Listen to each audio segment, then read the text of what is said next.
This anime begins, as the hero party has just managed to seal the demon lord away, but even though this is a monumental victory, unless they can defeat him once and for all, the world will always be in danger of being destroyed. They all feel guilty for not being able to complete their mission, but their leader tells them that there's still hope because he is sure that someday in the future a new hero will appear to carry on their legacy and finally finish the demon lord off for good. Several years later, at the A-rank party, Thunder Pike is in the middle of a public dungeon raid, and while the two melee fighters attack, the magic users begin casting their spells, and thanks to the buffs from the party's supporter, Yuke, they are able to take a Hydra down in record time. Individually, the members of Thunder Pike are already really strong, but when they work together, they are nearly unbeatable, which is part of the reason why they have so many fans. However, while they may look like the perfect team on the surface, it turns out they don't really get along as well as you'd think. In fact, after the stream ended, the red mage Yuke tells everyone on the team that he is quitting Thunder Pike effective immediately. The party leader,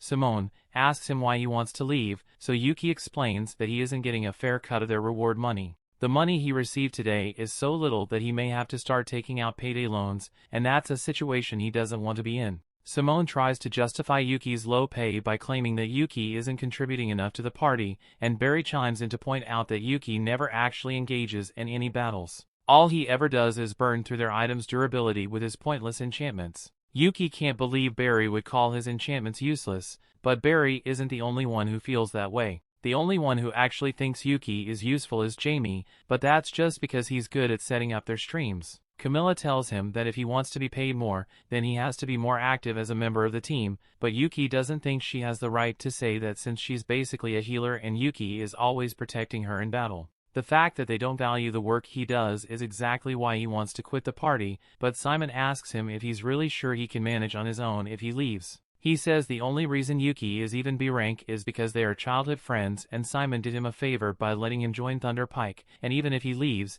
they'll be just fine without him. Since they clearly doesn't think Yuke deserves to be paid well, Yuke definitely isn't going to stick around. Yuke has wasted the last 5 years of his life supporting this party, and they would never have gotten this far without his help, but the others still all think he's useless, so they won't miss him at all. Now that Yuke has officially quit Thunder Pike, he heads to the guild receptionist to ask if there's any work available. She's surprised that a famous adventurer like him is here to look for a gig, so she asks him if something happened with Thunder Pike, and Yuke explains that he quit. The receptionist doesn't seem that surprised, since things like this happen all the time, so she hands Yuke a form to fill out so she can give him a new party. Once he's done filling out the form, he hands it to the receptionist, but just then the girl comes running up to him for a big hug. The girl's name is Marina, and she used to be one of Yuke's students back when he taught preliminary adventurer classes half a year ago, and Yuke is glad she's doing all right. She's curious about why Yuke is here, so she asks him, and he tells her that he's currently looking for a new party since he recently left Thunder Pike. Marina doesn't even let him finish his sentence, because if he's looking for a new party,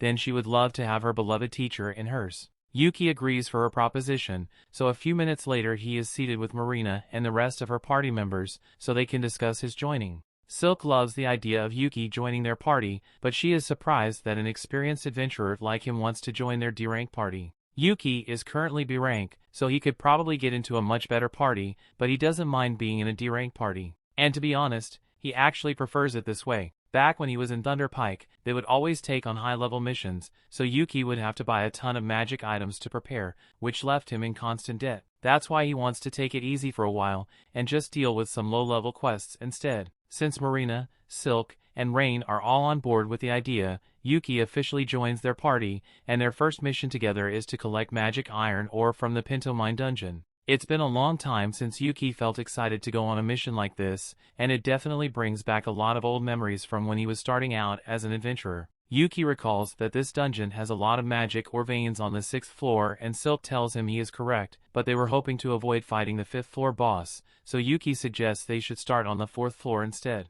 As they enter the dungeon, Marina takes the lead and uses a stick to check for any traps that may have been set, and Yuke is so proud because she's doing it exactly how he taught her. But for now, he asks her to let him take the lead since he has a more efficient method. Marina doesn't understand what he means since their party doesn't have a scout or thief to detect the traps. But while that may be true, Yuke has a magic item that should be useful in this situation. It's a detection lamp, and thanks to a special type of oil, it illuminates traps, so they can spot them just like a scout would. The lamp really is useful, but Silk asks if it's okay for Yuke to be using it since special oil sounds really expensive. And yes, it normally is, but Yuke made this oil with his alchemy, so it didn't cost him much. The party continues walking down the corridor while carefully avoiding all the traps, until eventually Yuke stops everyone because he can sense something up ahead. He warns the others and tells them that they should prepare for a fight, so they all rush in together and are confronted by a group of boggles. Silk decides to take the initiative and fires the first shot to take one of the boggles down,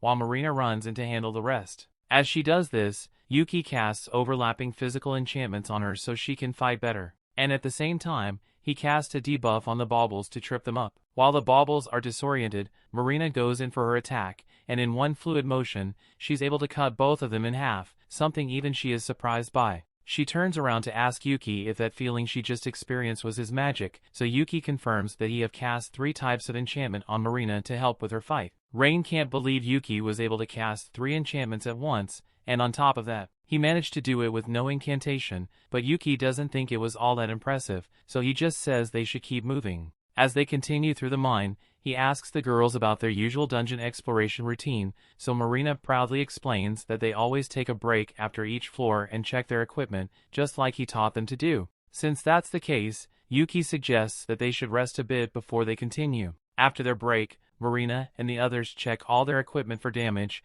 and everything seems to be in working order, so they are ready to continue their mission and head down to the next floor. On the second floor of the dungeon, the group is suddenly ambushed by a group of undead miners, and the only way to get rid of them is for Rain to use holy magic, so everyone needs to protect her while she uses her chant. Marina and Silk plan to handle the defense, but Yuke tells them he has this covered, so he casts a blessing of light on all of them. And while it won't kill the undead miners, it does stop them from coming any closer, so it's a good defensive measure. Eventually, Rain finishes the holy light spell and uses it to eradicate the undead, and once they are safe, Marina begins praising Rain for a job well done. Yuke praises her as well, since there aren't many people who can use light magic on the scale that Rain just did, but doing that probably drained a ton of her mana, so he casts Refresh Mana to help her recover. Rain can't believe Yuke can use Refresh Mana, since that's a really rare skill. It completely restores the mana of whomever it is cast on, and having that skill alone would make Yuke insanely valuable to any party that works with him, but Yuke thinks she's exaggerating a little because he only learned Refreshed Mana as a way to compensate for having an obscure job like a red mage, although it was really difficult for him to learn it. Afterwards, the group continues walking down the path, and as they go, Yuke begins pouring a liquid on the ground. Silk asks him what he's doing, so Yuke explains that he is pouring holy water over their footprints in order to stop undead monsters from following them. Silk is worried and asks if it's really okay for him to waste his holy water like that since it's really expensive, but Yuke tells her it's fine since once again he made this himself. The group is in shock that Yuke is able to make holy water even though he isn't a priest, but he has a special method for it. By purifying the ashes left behind by the undead when they are defeated, Yuke is able to process it into holy water, and the ashes he got from the undead miners will be more than enough to make up for the amount of holy water he's using. By the time they finally make it to the 3rd floor, Yuke suggests that they should take another break since they'll begin mining from this point forward, and since they haven't eaten for a while,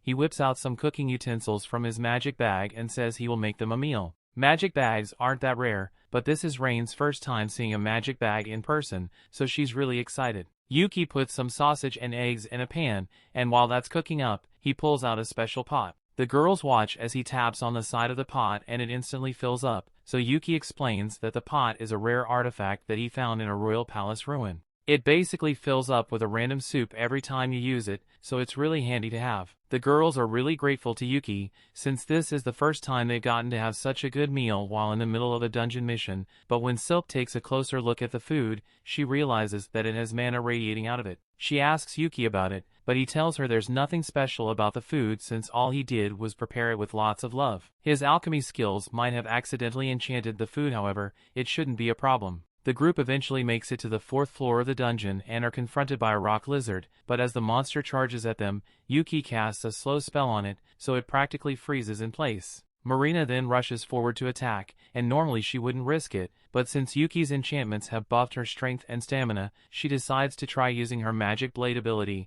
and with it, she's able to slice the rock lizard's head off in one go. Once the fight is over, Marina is totally exhausted since Magic Blade uses up a ton of her mana, but Yuke encourages her to keep using it as much as possible, because eventually her body will get used to it, but for now, he casts Refresh Mana to help her recover. Anyway, there are a lot of magic ores here, so Yuke begins whining with the girls, and after a little while they've managed to gather a ton of magic ores. Yuke asks if this is enough to fulfill the requirements of their quest, but Silk says they actually need a bit more. Unfortunately, there are no more magic ores on this floor, so their only option now is to defeat the 5th floor boss and go down to the 6th floor to gather the remaining ores. The girls don't like the sound of that since the 5th floor boss is called the Novice Crusher Steel Crab, and they aren't sure they can survive against something like that, but Yuke tells them they don't need to worry since he will do his best to handle a boss on his own. A little while later, they arrive at the boss's room, but before they head in, Yuke pulls out a camera artifact. Rain recognizes the artifact and asks if Yuke plans to live stream his battle, but he was actually just going to record instead. He always records his battles so he can study his mistakes later. If he's going to be recording anyway, Marina asks him to make it a live stream since she thinks it will be a lot of fun. Yuke is fine with live streaming his fight, but while he's setting it up, he realizes he doesn't know the name of this party. He asked him, but Silk tells him they haven't actually thought of a party name yet, and in fact they aren't even officially registered yet. Since that's the case, he asks them if they got any good ideas for a team named, so Marina thinks for a second and comes up with the name Clover, specifically a 4-leaf clover to represent their 4 members, and everyone really likes the name, so from now on they shall be known as Clover. Just then, Yuke realizes that this is going to be a party's first live stream, and he feels bad if he was the only one who got a spotlight, so he asks the others if they want to help him fight the boss, but they all tell him that it's fine for him to handle it solo. In that case, Yuke isn't going to hold back, so he casts Great Blink Shadow and Protector Shield buffs on himself, and then enters the boss room.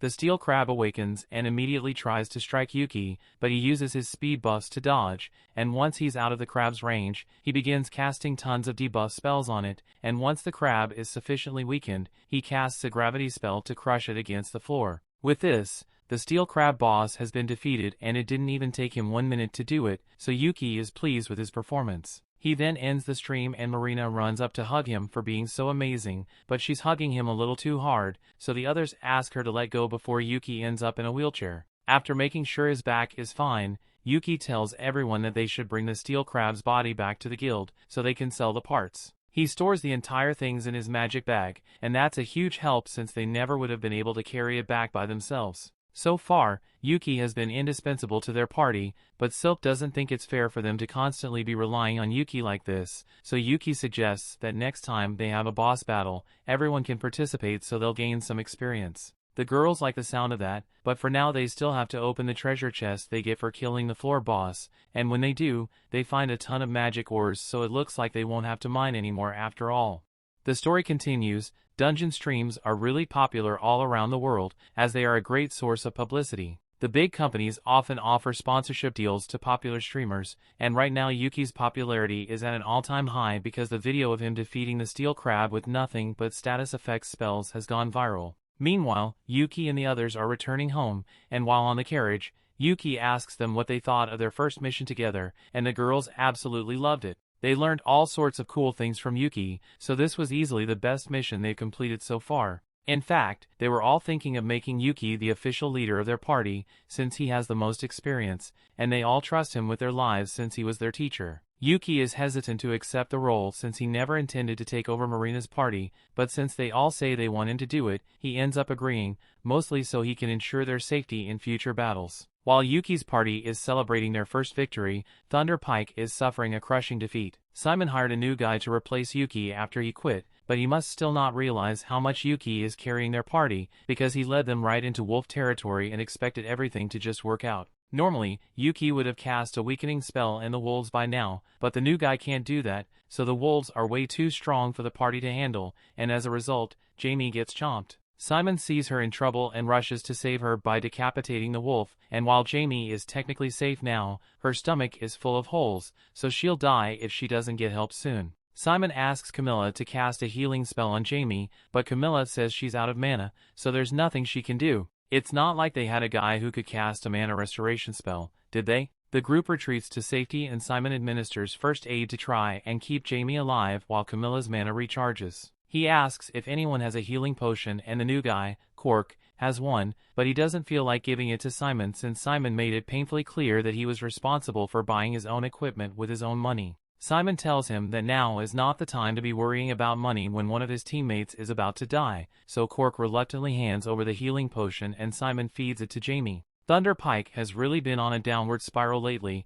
but on the flip side, everything has been working out for Yuke. He and the girls are sitting at the bar to celebrate, and while the reward for their quest wasn't that high, the steel crab's body was in good condition, so the guild paid a good price for it. Speaking of money, Yuke asks Marina and the others what system they've been using to split up the party's earnings, so they tell them that Silk usually handles all the party's money, and each member gets a set allowance. Yuke is a little surprised since it's rare for a party to entrust all the money to a single member, but the group has a reason for that. They've all been saving up so they can eventually afford to buy a house as a party, since it's a little awkward to have to be renting at the inn all the time. Since they're trying to save their money, Yuke tells them it's fine if they continue with the allowance system. Silk asks if he is really okay with her handling all the finances, since she thought an adventurer like him would want to handle his own money. But Yuke trusts her, so there's no reason to change the system they already have. While Yuke and the other are having fun and getting along, Simon and the rest of Thunder Pike are upset, because that was the worst outcome they had in years. Thankfully, they were able to save Jamie's life, but things could have gone really badly, and Simon blames it all on Cork. The rest of the party get in on it and start calling Cork useless for not being able to get them out of that mess. But Cork isn't going to let them put the blame on him since everyone knows that dire wolves track their prey through scent, so it's common sense to buy a scent blocker in preparation for the mission. This is clearly the party's fault for not being prepared for the situation, but Simon tries to turn it around on Cork and says that if he knew about the scent blockers then he should have told them. And the fact that Jamie almost died is entirely his fault too, because he didn't buy scent blockers for the entire party. The gaslighting is strong with this one, but thankfully it's not strong enough to fool Corks, so he realizes he wants no part in a party where no one is willing to take accountability for their mistakes and quits on the spot. Yuke overhears this, and he can't believe Thunder Pike still hasn't learned from their mistakes, but that doesn't concern him anymore. He turns back to the girls, and Marina tells everyone what they should do for tomorrow. Silk remembers something Yuke once told her about it being important to take a day off after every mission, so she suggests that they do that. Everyone agrees, and since Yuke is going to have the day off, he decides to get a little shopping done. He needs to stock up on potions and scrolls, and he still needs to turn those undead ashes he got into holy water so he can replenish his stock. He's going to be busy for a while, so he suggests that they all meet back up here after their break is over.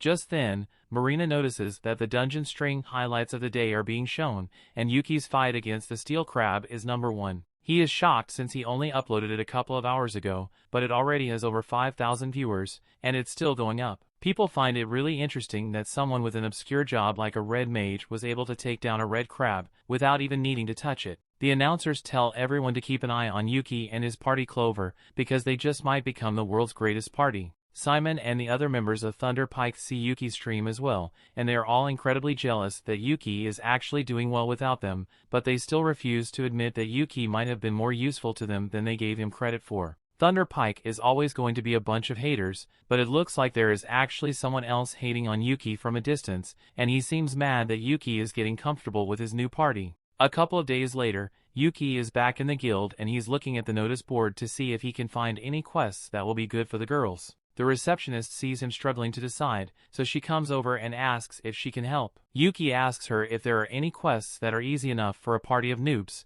but also paying a decent amount of money. The receptionist tells him that he is being a little too optimistic here. He's never going to find such a perfect quest, but given the circumstances, she points to an C-rank quest that involves fetching some magic stones from the Orden Forest. Yuke thinks this just might work, but he's a little curious as to why the quest is C rank when fetching magic stones will usually only be D rank. The receptionist explains that there has been a large magical beast sighted near the forest, so this quest is slightly more dangerous than normal. Just then, Marina enters the guild, and as soon as she hears the word quest, she immediately yells that their party will accept it. Yuke asks her to at least let him finish explaining before she agrees to do the quest, but Marina says she doesn't need to know the details, since if Yuke thinks they can handle it, then she is sure they'll be able to get it done. It shouldn't be too hard anyway, since she and the others have done a quest in that forest before, although she doesn't understand why this quest would be C rank when all the other quests are D rank. This is when Yuke chimes in and says that the quest is C rank, because there is a magic beast living somewhere in that forest now. Hearing that there's a magical beast in the forest makes the girls reconsider whether it's a good idea to take that quest after all, but they ultimately decide to just go with it anyway, since if Yuke is with them, then they are sure everything will work out in the end. In that case, Yuke tells them all to get their items ready, and to meet him an hour later in front of the stagecoach, so they can head to the forest. Just then, the receptionist returns with the quest receipt, and all this seems a little too convenient, so he asks the receptionist if she planned things so they would end up like this, and she doesn't deny having some part in this. The stream Yuke made yesterday ended up earning him more than 10,000 fans, and they are all eager to see Yuki's next stream. Yuke is a little embarrassed since he hadn't realized his stream would earn him so much attention. He sees no harm in continuing to stream his fights since he'll bring attention to the girls, and if they happen to find that magical beast having on video would be great for the guild's records. While Yuke was talking about all this, the man from before is getting more and more infuriated, so as Yuke leaves the guild, he follows him. Yuke immediately realizes that he's being followed since the guy doing it is doing a terrible job at it, so he ducks into an alleyway to get away. He was hoping to lose his stalker, but for a fat guy, he's pretty quick and catches up to Yuke. Yuke asks him if he has any business with him, so the man demands that Yuke quit Clover immediately. Yuke obviously says that's not going to happen, especially since he's the leader of the party. The guy can't believe those girls would make Yuke their leader after just one day together, even though they offered to join their party $1,000,000, and they kept turning him down. Yuke understands what's going on here. This guy wanted to get himself a harem of cute adventurer girls, but Marina and the others refused to let him join, and now seeing another guy live, his dream has made him irrational. The man draws his sword to attack if Yuke doesn't agree to leave the girls' party, so Yuke quietly casts his snare trap at the man's feet and then turns to walk away. As Yuke is walking away, the man really does try to attack him, but Yuki's trap causes him to slip and fall on the ground. Once he's on the carriage, he talks to the girls about his random encounter. They recognize the guy as Bezio and tell Yuke that the guy has been trying to join their party for so long. They ask if Yuke is alright since they would hate it if something bad were to happen to him because of them. But Yuke assures them it is not their fault, and besides, he left that guy unconscious in the middle of the street, so they can just report him when they get back to town. In the meantime, before they get to their destination, Yuke wants to go over their mission objective one last time. They are going to fetch 3 magic stones from the Orden Forest, and since the others say they've been here before, he asks them what it was like when they got here. According to Marina, they had been here 2 months ago, but now that she thinks about it, she didn't run into any monsters at all. After hearing this, Yuke realizes that the magical beast must have already been in the forest 2 months ago, and if they encounter it, he's going to be live streaming. This way, the guild gets valuable information about the beast, and in the event that they can't defeat it, it'll be easy to call for backup if needed. Once they arrive in the forest, Yuke begins the stream and the group starts making their way through the forest. Yuke decided to be the rear guard since beasts usually attack from behind, but Marina asks if it's really alright for him to be at the rear since he's in the most danger there. Yuke tells her she doesn't need to worry since not only can he use Blink Step to get away if his life really is in danger, his clothes also have really good defense stats, so he can take a couple of hits before he goes down.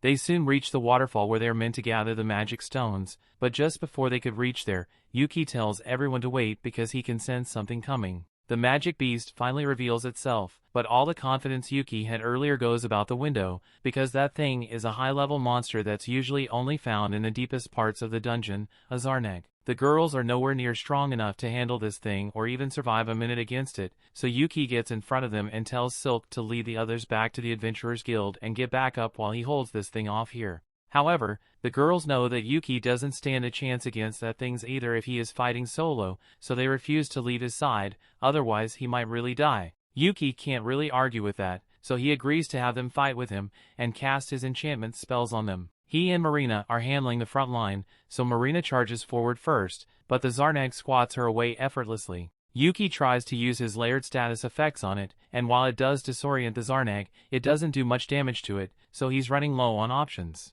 Right now, there's only one thing in his arsenal that can stop this thing, so Yuke decides to go all or nothing. However, he will meet Marina to buy him some time so he can finish casting the spell. Marina agrees to distract the beast, so she gets up close to it and does her best to keep its attention while dodging its attacks. And even when she's about to get caught, Silk and Rain assist with their magic. Thanks to their combined efforts, Yuke had enough time to finish casting the level 5 spell, a highly destructive prismatic missile, and now that it's complete, Yuke fires it straight at the beast's face. The story continues. We see after the prismatic missile hits, it doesn't look like it did much at first, but soon after, a monster begins coughing up blood so has been badly injured. Rain then casts a grade 5 Thunderbolt spell to electrocute the monster, and while it is paralyzed, Yuke orders Marina to chop its head off. Marina charges forward and activates her magic sword while Yuke buffs her with a critical attack spell, and as a result she's able to cleave the monster's head from his body in one swing. Now that it's finally over,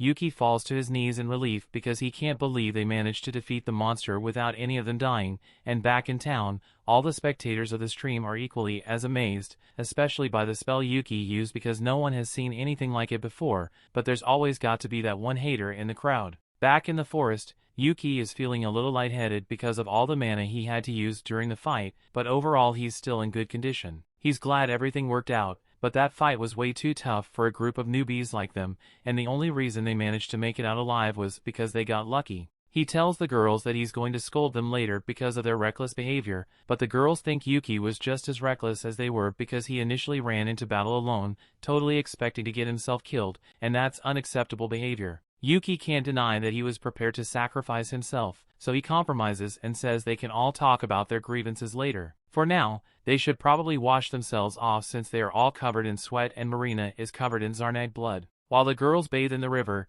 Yuke starts setting up camp and this whole thing brings back fond memories from 6 months ago. Back then, Yuke was in charge of training Marina's team and he was impressed with how well the girls were adjusting to the job of adventuring, but there were a few areas they could improve in. Marina was a little clumsy, Silk was overly cautious and Rain was really timid. But despite all that, with how well they were performing, if it were up to Yuke, he would have given them their D-rank adventurer licenses right then. Later that night, the girls had set up their tent, prepared firewood and alarms in case of monster attacks, and as Yuke watched them work back then, he could feel a sense of pride because he knew they would turn out to be great adventurers in the future, but he never could have imagined that he would end up joining their party. A few days later, the party is back at the guild, and it looks like they've been summoned to meet the guildmaster, so the girls are a little nervous. They ask Yuke if this means they are in some kind of trouble, but he thinks this meeting is probably about the Zarnag they defeated. A mission like that should have been classified as B rank. However, for some reason it was marked as D rank, so some investigation is definitely warranted. Just then, the guildmaster of Benwood walks in and the girls are so intimidated by his presence that they immediately stand at attention. He walks up to Yuke and demands that he explain himself, but Yuke did nothing wrong here, so he tells Benwood that he already provided all the relevant information in the report he wrote to the guild. Benwood isn't satisfied with an objective report, so he demands a detailed explanation. But before they discuss anything, Yuke tells Benwood to drop the tough guy act because it's scaring the girls. Marina tries to stop Yuke from talking to the guildmaster so casually since he is a really powerful person, but the guildmaster actually respects Yuke a lot, so there's no need for formalities between them. Benwood tells everyone they can sit down, and Benwood already knows what happened in the forest, but he wants to know what Yuke thinks about the whole situation. Yuke tells him that he suspects that this might have been the result of an overflow, causing a monster several levels stronger than usual to appear. Benwood agrees with Yuki's conclusion and immediately has his secretary issue an emergency investigation quest to get to the bottom of it. Both Yuke and Benwood seem to understand how serious overflows can be, but Marina has no idea what that is, so she asks Yuke for an explanation. Yuke tells her that an overflow is a phenomenon that occurs when a catalyst causes monsters in the dungeon to spill out. Usually the monsters that live in the dungeon are bound there by the mana that flows in the ground, but sometimes those shackles can be broken, allowing the monster to escape the dungeon and terrorize the surrounding area. This could also be evidence of a possible dungeon stampede in the near future. The girls have heard about dungeon stampedes and the chaos they can cause as they tear through towns like a wildfire, and if monsters as strong as that Zarnag are appearing already and they don't have much time. Benwood intends to investigate the matter thoroughly to ensure the safety of the people. But before that, he sincerely apologizes to the girls for putting them in such danger. The girls tell him he doesn't need to apologize since they all made out alive, although if they didn't have Yuke with them, they would have been goners. That said, even though Yuke did most of the heavy lifting, their live stream proved that the girls are capable fighters, so as a reward for doing so well against the Zarnag, Benwood intends to promote all of them to C rank, although the promotion depends on the girls having Yuki's assistance since he is a rank. Yuke doesn't know what Benwood is talking about since he is only B rank, but that's when Benwood informs him that he is getting a promotion as well. Everyone who watched the livestream saw the high-level prismatic missile spell he used on the Zarnag, so it is abundantly clear that Yuke deserves a promotion, and starting today he will now be an A-rank adventurer. Afterwards, Yuke and the girls head downstairs to have a drink and congratulate each other on their promotions. While they are all together, Yuke pulls out the bag of coins he got as the reward for their quest and gives it to Silk to count out. Silk opens the bag and she is shocked because she has never seen so many gold coins in one place before. Yuke explains that even though the quest was originally D rank because of the difficulty, it ended up being treated as a B rank quest, so the payout is a lot higher than it would have been otherwise. Silk puts all the coins on the table so she can start counting, but then she notices a piece of paper at the bottom of the bag and it has Yuki's name on it, so she gives it to him. Yuke opens it and it turns out to be a note from Benwood, apologizing for everything Yuke had to go through. There's also a platinum coin in there as a little bonus for Yuke. Platinum coins are really valuable, so Yuke adds it to the party's funds, and after Silk finishes counting it all, she tells everyone that they have enough money to buy a house now. Marina is so excited to hear that she jumps up and accidentally knocks the coins over. Silk is glad they reached their financial goal as well, but she feels a little bad about it since the only reasons they got this much money was because of Yuke. While that may be true, Yuke tells Silk she doesn't have to think of it that way. They made him the leader of Clover, and it is natural for a leader to do whatever it takes to help out the group. As such, even if he played a major role in earning this money, it still belongs to all of them. The group continues to celebrate late into the night, and at one point Rain asks Yuke if he has a dream he wants to accomplish. Yuke is caught off guard by the question, so he asks if there's a specific reason she's asking, and Rain explains that they just reached their goal of purchasing a house thanks to Yuke, so she wants to know what Yuke's dream is so they can help him achieve it. Since she asks, Yuke tells her that his dream is to conquer the deepest floors of the Achromatic Darkness dungeon. As soon as the girls hear this, they spit up their drinks in surprise, because the dungeon is quite literally the most dangerous one out there. It even possesses an Abyss Gate, an artifact known to be a direct gateway to the underworld. Yuke says the Abyss Gate is precisely why he wants to conquer the Achromatic Darkness, so Rain asks him if he intends to go through the Abyss Gate if he reaches it. However, Yuke explains that he just wants to see what the edge of this world looks like. An uncle of his once took on the dungeon and tried to get to the gate, and although he wasn't successful, Yuke was told the stories so many times as a kid that he decided he wanted to try it himself. Although he knows that it'll probably never happen, Marina likes the sound of Yuke's dream, so she suggests that they should all go to the Achromatic Darkness and try to accomplish Yuke's dream. Yuke tells her it's not that simple since that dungeon is so dangerous that just entering it requires permission from the government,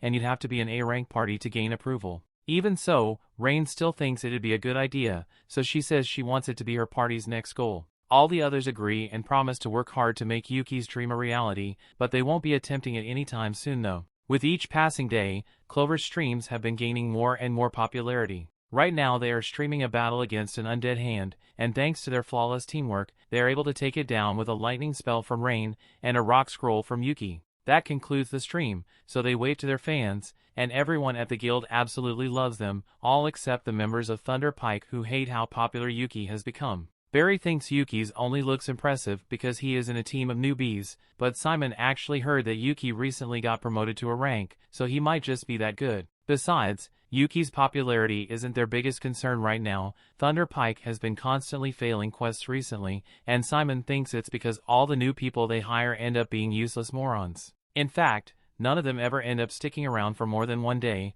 but that can't be because there's something wrong with their team, right? Speaking of their team, Simon asks why Jamie isn't here, so Camilla explains that Jamie wasn't in the mood for a drink. Simon gets pissed since after that mission where Jamie got mauled by a wolf, she's been slowing the team down constantly. As for Jamie herself, she has locked herself in her room and has been watching videos of Yuke's live stream on repeat for hours now. The other members of Thunder Pike are starting to realize that Yuke may have been more useful than they gave him credit for, so since the reason Yuke quit in the first place was because of his low pay, they could just increase his cut a little, and since Jamie hasn't been doing much lately, they can cut her pay instead. A few hours later, Yuke and the others return to the guild to report the success of their mission, but as they arrive at the front door, they find Simon waiting there for Yuke. Seeing Simon again makes Yuke a little angry, so he tells the girls to head inside without him, and then he asks Simon what he wants. Simon gets to the point and says he is allowing Yuke the honor of rejoining Thunder Pike. Yuke can't believe the shit that just came out of Simon's mouth, but Simon tries to manipulate Yuke into considering it by reminding him that his dream to see the Abyss Gate can only come true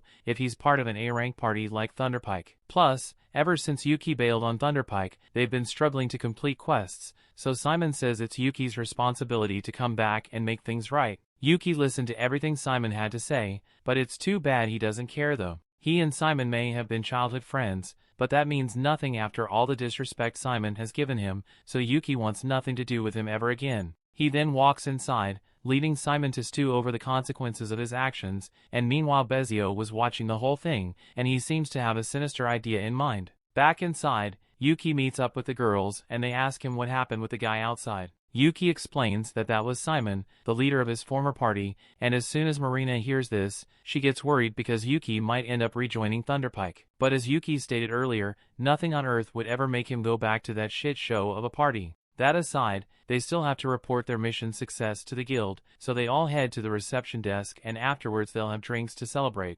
The story continues. We see next day, Yuke calls a meeting to tell the girls about a quest they received. Marina is already prime and ready to go, but Yuke tells her to sit down first and at least listen to what the quest is about. He tells them that their party has been specifically requested by Earthies. The girls are surprised since Earthies is the most well-known workshop in the country. In fact, Silk's bow was made at Earthies, so it's an honor to be specifically requested by them. However, the girls still wonder why Earthies would choose Clover of all parties. Yuke explains that Earthies is launching a new theme of equipment for ladies that is both stylish and safe, so they basically want Marina, Silk and Rain to conquer a dungeon while wearing the new outfits in order to promote the brand. Marina can't believe they're really going to be poster girls for a brand as big as Earthies, but Silk and Rain are already fixing their hair for the mission. It's a really good deal since they get paid to conquer a dungeon and get to keep the armor afterwards, so they tell Yuke they'll accept the offer and the group later sets out for Iron Dungeon. When the day for the quest finally arrives,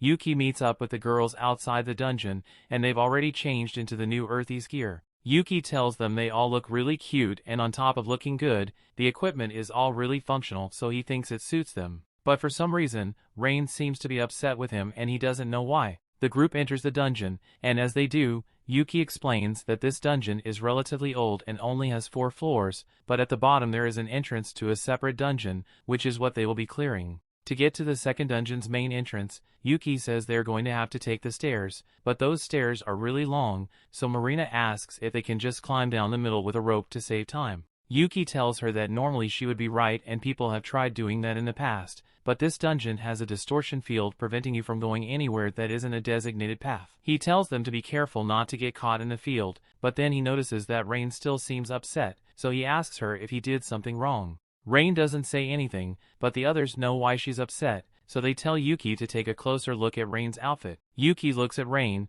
trying to see if there's something he missed, and that's when he notices that she changed her ribbon bow color to blue instead of red today. Rain was upset that he hadn't complimented her on it, so Yuke tells her it looks good on her and she feels a lot better.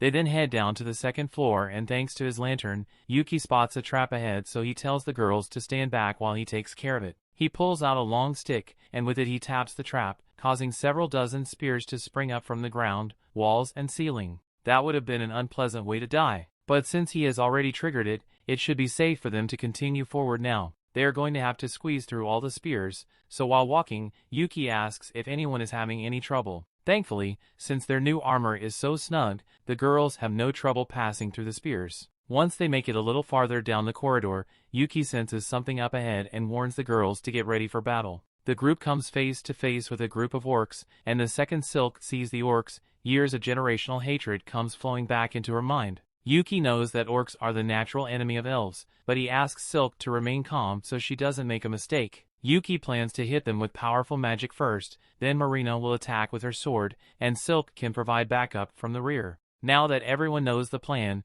Yuke casts his enchantment spells and Rain begins casting a fireball spell. Once she's done, she shoots it at the orcs, setting them ablaze, so Yuke then joins in with a rock blast. While the orcs try to evade his rocks, Silk shoots one in the neck and another was crushed, so there are only 2 left now. Marina charges in, and as the last 2 orcs charge forward, Yuke hits them with a paralyze and slow spell, allowing Marina to chop one clean in half, while the other gets shot in the neck by Silk. Marina then finishes it off by splitting the orc's head in half. Now that the battle is finally over, Yuke walks over to the orc corpses to pick up the magic stones and asks Silk if she has calmed down now. Silk apologizes for her outburst, but she can't help but be filled with rage whenever she sees an orc. Yuke understands that she can't control her reaction to orcs, since it's just a part of being an elf. Just then, Marina comes up to Yuke and tells him she just found something weird on one of the orcs' bodies. She hands it to him, and after inspecting it, Yuke realizes it's a Memorandum of Revelation scroll.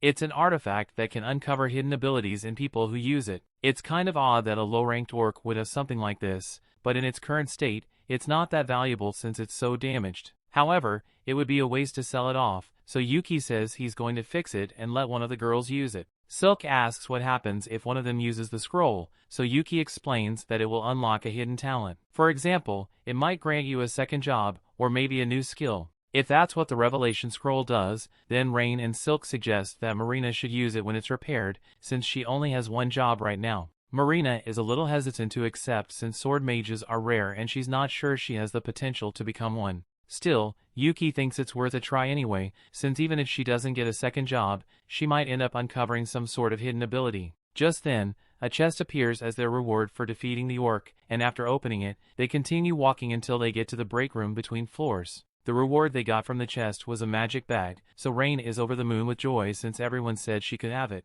Mostly because its magic bags are more useful to people in support roles. If they manage to find another one at some point, Yuke thinks it would be best if Silk got to have it, since it would allow her to store more arrows. Once their break is over, they all get up, but before they continue, he wants to review the team's losses and gains. Yuke used one of his scrolls, but his mana levels are still decent, and Marina feels perfectly fine. Silk used 5 arrows when they fought against the orcs, but she's got 20 left, and as for Rain, she is ready to continue.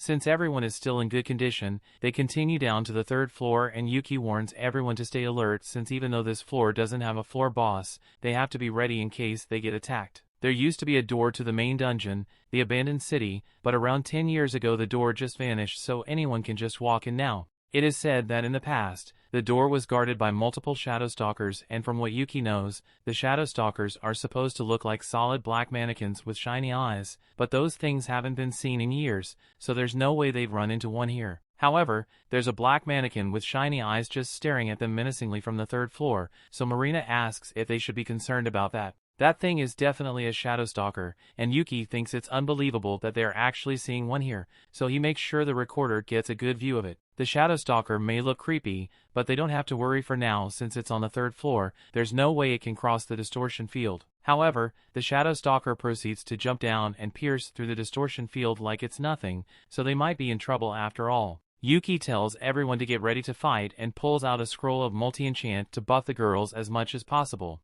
But even with all the enchantments, when the Shadow Stalker launches its first attack, it takes Marina out in one hit. Rain rushes over to Marina's side to heal her while Silk provides cover, but Yuke still can't believe that the Shadow managed to shatter his multi-enchant barrier so easily. The Shadow prepared another attack, so Yuke charges forward and casts a protection barrier on himself. But the Shadow's attack easily shatters it, so Yuke comes to the conclusion that the Shadow's attack must be specifically made to destroy barriers, so he switches tactics and casts Blink Shadow on himself, so he can avoid being hit altogether and sneak up on the Shadow to slay it. However, before he could strike, the Shadow turns around and hits Yuke with a dark magic curse that leaves him immobilized, so there might really be no way to beat it. The Shadow then casts another curse, but Rain manages to block it with a holy shield, while Silk counterattacks with her Dryad Vines. While the Shadow is busy, Rain tries to heal Yuke like she did with Marina, but to her horror, she discovers that Yuke isn't breathing. At the same time, the Shadow slashes Silk across the back and Marina manages to chase it off, but it's moving way too quickly for her to hit it, so Rain decides to use a wide area spell to take it down. She casts Icicle Rain and aims it at the Shadow, but it disappears and slashes both Marina and Rain in the back. Now all the girls have been badly injured, but the Shadow isn't down yet because it then proceeds to cast dozens of Eclipse cannons and fires them straight at the girls. This would have been the end of them, but at the last second Yuke returns and casts a light shield over them. He covers the floor in 1000 trip spells so the Shadow can't get away, and then he begins spamming every possible debuff effect he can cast to weaken it, while also casting buffs on the girls to heal him. Now that the girls are back in fighting shape, Silk traps the shadow in her vines, granting Rain enough time to cast her undead spell to erase the shadow. The battle is finally over and Marina is so glad that Yuke is still alive that she gives him a big hug, but Yuke tells her that her hug is bringing him dangerously close to dying again. Once Marina lets go of him, Yuke thanks her, because if she hadn't spotted the Shadow Stalker when she did, it might have gotten them with a surprise attack, and that would have been a guaranteed death sentence for them. He then asked Rain what she thought of the shadow, so Rain says it was undead, but its mana was in disarray, so it felt like the shadow's existence shouldn't have been possible. Furthermore, it shouldn't have been able to pass through the distortion field, so in all likelihood it must have been the result of a dungeon overflow. Silk asks Yuke what he thinks they should do, and since they are already at the bottom floor, he suggests that they should at least finish their quest before they head back up. In that case, Marina asks if they should inform everyone of the Shadow Stalker with a stream, but Yuke would rather not since they are wearing Earthy's unreleased equipment line, so he doesn't want to show it to the public without permission from the client. Yuke suggests they finish the quest quickly so they can get out of here, so they keep moving and head down to the corridor. There they find the door that leads to the abandoned city, and according to the legends, people once lived in there. However, their quest only requires them to make it to the gate, not enter, so once they touch it, they turn around and head back to the surface. After returning, Yuke makes his report to the guild, and once he is done, he meets up with the girls who are waiting outside. Silk asked him how it went, so Yuke tells her he submitted the footage they recorded and told the guild about the Shadow Stalker. The guild will likely want to interview them about it later, so Yuke suggests they should take the next 2 days off and stay in Qualto. Marina likes the sound of that, so she asks Yuke if he'd like to go on a date with all of them. Silk isn't familiar with the city, so she was hoping Yuke would show her around, and Rain wants to see all the artifacts this city has to offer. Yuke sees no reason to reject their offer, so he agrees to go on a date with them. The story continues. We see Thunder Pike continues going on adventures to try and maintain their status as an A-rank party, but Barry has been complaining a lot about their rations because they always used to get good food from Yuke when he was around. Simon tells him there's no use in complaining about it now, so he suggests they keep going and asks everyone if they still have enough mana and potions. Barry tells him he didn't buy any potions because why would he waste his money on healing potions when he can just have Camilla heal him instead? But Camilla doesn't have infinite mana, you know. Simon tells them to stop arguing and asks Jamie to get their stream up and running so they can continue. While she's working on it, Barry starts calling her weak and useless for no reason, and the others join in on it. They've been on an uncontrollable downward spiral lately, and since Yuke isn't around for them to blame their problems on, they've started taking it out on Jamie, and there's nothing she can do about it. While this mission was yet another failure, as they return to the guild, Mommer tells them that if they keep failing missions like this, then there's a chance they may be demoted. She tells Simon that his party might be better off accepting quests that are a little easier so they can actually complete it this time. And personally, she suggests they should aim for C-rank quests next time. Simon is outraged that she would say such a thing to an A-rank adventurer, but she tells him he hasn't been producing any A-rank results, so he won't be getting special treatment. Simon once again tries to blame his shortcomings on others, and says it's the guild's fault for not introducing them to someone he can manipulate into doing the heavy lifting for the team. But Mommer doesn't give a damn about his excuses and sends him away. With nothing else to do, Thunder Pike sits at a table to brood, but Jamie sits at his separate table because she doesn't get along with the others so well anymore. Barry is still angry that Mommer would threaten to demote them, but Simon calms him down because Mommer was right about them. They haven't been performing as well as they used to, so maybe an A-rank missions are a little too much for them to handle right now with just the 4 of them. However, if Simon thinks their lack of a 5th member is a problem, then Camilla tells him to hurry up and find a new member for their party, since that's his job as the leader. Simon knows Camilla is right, but even if he finds someone else, there's no way he would get someone as good as Yuke was,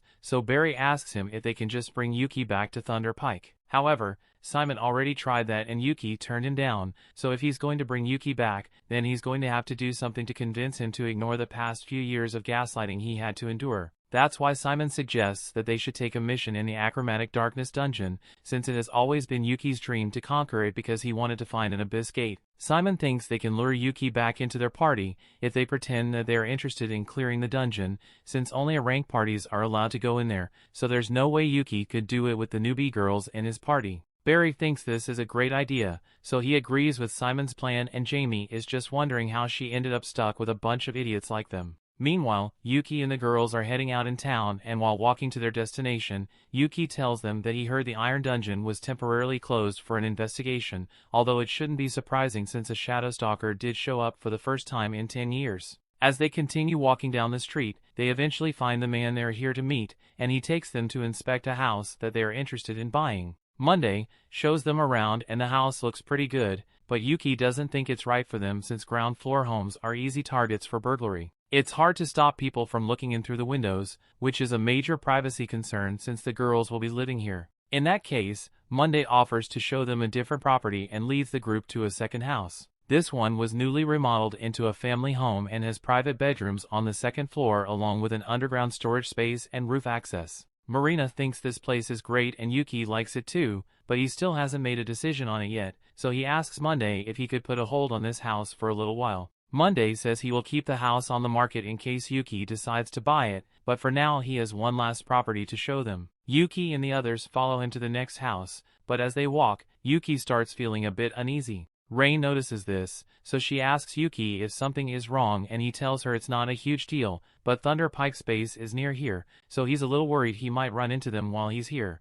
As soon as the girls hear this, they tell Monday they don't want to see the last house. They don't want to risk living in the same neighborhood as Thunder Pike, so it could be a 7-story mansion for all they care. They don't want it. Marina suggests they just buy the last house they saw since that one was pretty good, and Yuke agrees that same day they get everyone's stuff moved over to the new house. Yuke says he will help the girls put their stuff in the house, so he asks if they decided which rooms they want, but they were actually waiting for Yuke to choose his room first. Yuke is confused, so he asks them if they are saying they want him to live with them, and that's exactly what the girls are saying, since this is meant to be a party base after all. And it's all thanks to Yuke that they could even afford to buy the house in the first place, so of course they want him to live with them. Yuke is hesitant to live under the same roof as the girls, but Marina reminds him that when they camp out on their adventures, Yuke has no problem sleeping right next to them, so this shouldn't be any different. It's hard to argue with that logic, so Yuke agrees to move in, but he's setting some ground rules. He tells the girls to keep in mind that he's a man, so they have to actually use their door locks when they are changing their clothes or something. He just really doesn't want to get forced into embarrassing situations,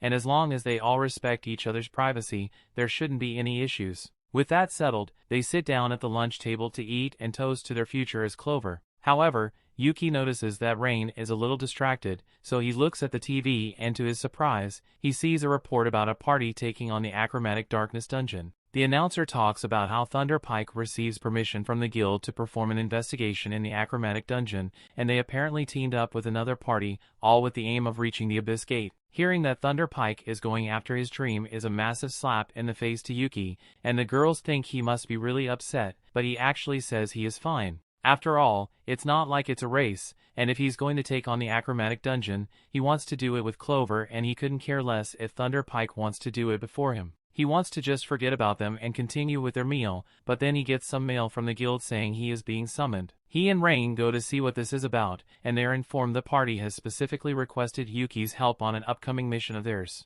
Yuke is curious about the request at first, but then he sees that it is from Thunder Pike, so he immediately rejects it and goes on with his day. However, a couple minutes later, Simon is informed that Yuke declined the request, so he goes out of his way to track Yuke down and demand an explanation. Yuke was expecting something like this to happen, so he turns to face Simon and Simon demands to know what reason Yuke had for rejecting their request. Yuke tells him there's no special reason behind his decision. He simply doesn't want to work with Thunder Pike under any circumstances, even if it's for his dream. He's honestly surprised that Simon even remembered that his dream was to find an Abyss Gate, but he has no plans on getting involved, so he wishes Simon the best of luck on his mission. Simon tries to guilt Yuke into reconsidering by saying he already started making preparations around Yuki's participation, but that sounds like a Simon problem, so why should he care? In the first place, it was incredibly rude to send a spot request to someone who is already in an active party, and as long as it is a request, Yuke has every right to refuse for whatever reason he chooses. Simon gets angry and tells Yuke he is in the wrong for abandoning Thunder Pike, but Yuke is at his limit and yells back that Simon is the one in the wrong here. While Yuke was in Thunder Pike, everything from pre-quest preparations, quest research, and even intel gathering was dumped on Yuke's shoulders, and not once did Simon show any gratitude for all the work he put in. All Simon ever did was use him, so as far as Yuke is concerned, they are no longer friends. Simon is stunned and asks Yuke what he is supposed to do now, since if Thunder Pike fails another quest, they'll be demoted. Again, that's not Yuki's problem to deal with, so he takes Rain's hand and walks away. 2 weeks later, Yuke meets with the guild master and he's got some bad news to share. It looks like a dungeon overflow really is occurring because in addition to what happened to Yuki's party in Ion, there have been several other incidents around the country. Given the circumstances, the Royal Academy couldn't deny the possibility of a dungeon stampede, which is likely why they granted Thunder Pike permission to investigate the Achromatic Darkness. With that said, Benwood wants to nominate Yuke and the rest of Clover for an investment quest in the Achromatic Darkness. Yuke immediately tells Benwood he can't accept the quest because there's no way a C-rank party like Clover can do a job like this. Besides, even if Thunder Pike isn't reliable, there are other A-rank parties included in the Achromatic Dungeon investigation. However, Benwood tells him that the other parties have gotten fed up with Thunder Pike's tricks and backed out of the mission. In fact, it looks like Thunder Pike never actually intended to go on the mission, because they haven't even submitted a formal application for the mission. Benwood then pulls out a logbook and shows it to Yuke, but Yuke already knows exactly what this is, because it is the only conquest log of the last mission into the Achromatic Dungeon, and in it there is proof that the Abyss Gate exists. That's exactly why Benwood wants Yuke to do the investigation, because he is passionate about the Abyss Gate, and if it's him, any reports he makes can be completely trusted. He isn't asking Yuke to conquer the entire dungeon, he just wants him to take a look inside. But to do that, Yuke would have to fight his way through the dungeon, and he thinks that would be too risky. Benwood understands his concerns, which is why he is willing to give Yuke this for the quest. It is a scroll of exit, and with it, Yuke can leave the dungeon instantly whenever he wants, so Benwood asks Yuke to reconsider. Just then, Mommer comes in and hands Yuke the formal request form for this mission, and it says he will be joining a party called King of Lamelia, and his party will be granted provincial A-rank status for the duration of the mission. This is starting to sound like a really big deal, so Yuke says he needs to talk to his party members about it before making a decision. After getting home, Yuke tells the girls about the request, and tells them that he is actually thinking of turning it down. The girls are surprised that he would reject such a huge opportunity, and Yuke understands that participating would be a great boost for the party, but he doesn't think they are ready for it. There's still a ton of experience and preparations they are missing, but while they can't do much about their lack of experience, Silk tells Yuke that they can still make the necessary preparations before the mission begins. Rain asks Yuke if he's scared for some reason, and Yuke hadn't thought about it till now, but he really is scared. He's worried that he might lose the girls if they take on a dangerous mission like this, because that's the last thing he would want to happen. The girls feel the same way about him, but they promise to do everything they can to make sure they come back from the mission safely, so Yuke can trust them to handle themselves. Yuke realizes he was being overly cautious and apologizes to the girls for not believing in them. They all agree to take on the Achromatic Dungeon together, and later that day the group heads back to the guild to tell Benwood that they are accepting the quest. But they talked it over and they may need an extra person, so they ask if he can introduce them to a good scout. Mommer has expected something like this, so she already has someone lined up. This is Nene, and she's the daughter of one of Mommer's friends, but after one too many pranks, she got banned from her homeland. So Mommer took her in and helped her change her life around. Nene introduces herself as a former Fursy thief, but now she is an C-rank ninja, and she promises to make herself useful to the team, so she asks to be hired as their scout. The story continues. We see Yuki's team is ready. Benwood and Mommer lead them down into the guild basement, where the entrance to the Achromatic Dungeon is hidden. Silk is surprised because she never expected the dungeon entrance to be right below the guild. Mommer explains that the Adventurers Guild was built on top of the Achromatic Dungeon as a protective measure to seal off its entrance. But that aside, before Yuke and the others head inside, there's something Benwood wants to inform him of. The other A-rank party that was meant to come on this investigation actually backed out at the last minute, so Thunder Pike is the only party in there right now. He knows how Yuke feels about Thunder Pike, so he thought he should give him a warning since he might end up running into them. And speaking of Thunder Pike, the guild is currently investigating them for fraud since there have been allegations that Simon is squandering the funds meant for the mission. In any case, he just asked that Yuke try to keep things friendly if he does run into Thunder Pike, because they can't have adventurers fighting amongst themselves in the dungeon. With that, the dungeon gate is opened and the group gets ready to begin their investigation. But before they walk in, Benwood reminds them that their job is just to look around, so they don't need to go out of their way to defeat monsters or clear the dungeon. Yuke and the others say they understand, so they begin their live stream and address all their viewers. Yuke greets everyone and tells them that today Clover will be heading into the Achromatic Dungeon for the very first time, and they will be streaming every second of it. Since Nene is the scout, Yuke gives her the lantern and a compass artifact to lead the way, and it's making her job a lot easier. She tells the group that there are no monsters in sight, and the wind compass is blowing in this direction, so she puts on an invisibility cloak and runs ahead to go check it out. While Nene is gone, Silk asks Yuke how he feels about finally exploring the Achromatic dungeon, but to be honest, he's not as excited as he thought would be, although the mission is just getting started, so Marina is sure it'll be more fun later on. Silk, on the other hand, says she's really excited to be here. She initially became an adventurer solely for the money, but after hearing Yuke talk about his dream, she became fascinated by the idea of adventuring to fulfill a dream. A little while later, Nene returns and she says she has confirmed the route they should take, but this place is really weird. The route Nene was talking about is this door floating in the middle of a forest, so Yuke and the others walk through and head deeper into the dungeon. While they are walking, Yuke mentions that he heard that Thunder Pike entered the dungeon 2 weeks ago, and they are currently on the 8th floor, so there's not much chance of them running into each other for now. Yuke reminds the girls that their objective is just to find out if there's anything odd about the dungeon, not to clear it, so it would be best to avoid all battles if possible. However, they soon find their path blocked by a strange fish monster, and there's no way around it, so it looks like they are going to have to fight after all. Yuke has never seen anything like this creature before, so he's not taking any chances and starts forming an attack strategy. He tells Rain to get compact fire spell ready and asks Silk to fire her arrows at the monster's head. As for Marina, he wants her to use this. She normally attacks with a sword, but Yuke wants to finish the monster off as quickly as possible, so the crossbow is the best option. Marina is a little disappointed since she was hoping to use her sword after getting a new samurai job, but a crossbow is cool too. Now that everyone is clear on the plan, Yuke goes all out and begins casting his prismatic missile spell, so just as the monster begins charging, he shoots it, followed up by a crossbow bolt from Marina, creating a hole in its chest. Rain then launches her flame spell straight into the hole in the monster's chest, causing it to burn up from the inside, and Silk finishes it off with a few arrows to the head. Nene is amazed by how quickly they were able to take the monster down, and now that it has been defeated, the team can move on to the safe room. Once they get to the safe room, Yuke says they should take a break and cuts the stream. He asks everyone to report their losses, but aside from the arrows that were used to fight the shark monster, everyone is still fully equipped. Yuke is glad to hear that everyone is in good condition, so that just leaves one more thing to deal with, the treasure chest. They are obviously going to open it, but Yuke is debating whether they should stream it or not. Silk points out that if there ends up being valuable loot in that chest, people might get upset about an C-rank party like them getting it. She makes a good point,